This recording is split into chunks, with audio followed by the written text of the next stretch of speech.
Nachdem Sie das Bitnami x2crm-Paket gedownloadet haben, müssen Sie dies natürlich auch installieren. Die Installationsroutine ist natürlich in Englisch, leider nicht in Deutsch, aber das macht ja nichts weiterhin. Folgen Sie einfach hier den Anweisungen und dann sollte es auch schon klappen. Die Installation ist recht lange, aber ich habe sie hier natürlich gekürzt. Hier an dem Punkt müsst ihr eure E-Mail eingeben, darunter den Login-Namen und den ganzen ein Passwort vergeben.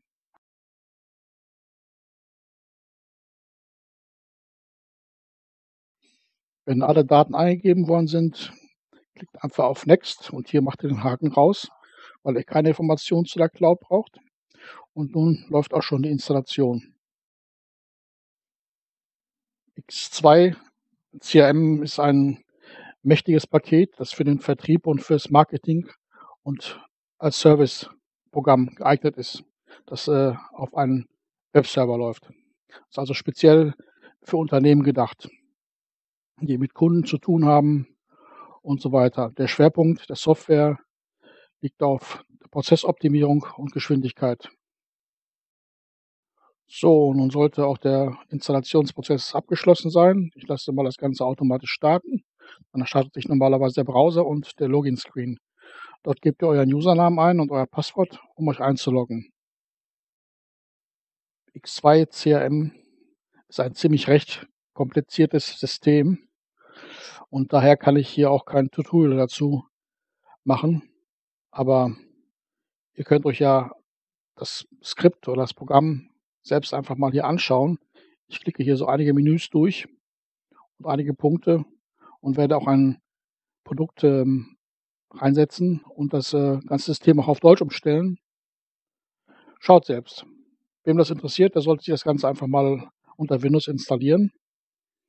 Man kann es ja hinterher immer noch deinstallieren.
Na, wer bis hierhin ausgehalten hat, Respekt. Ja, das war's auch dann schon wieder mit dieser kleinen, also dann bis zum nächsten Mal.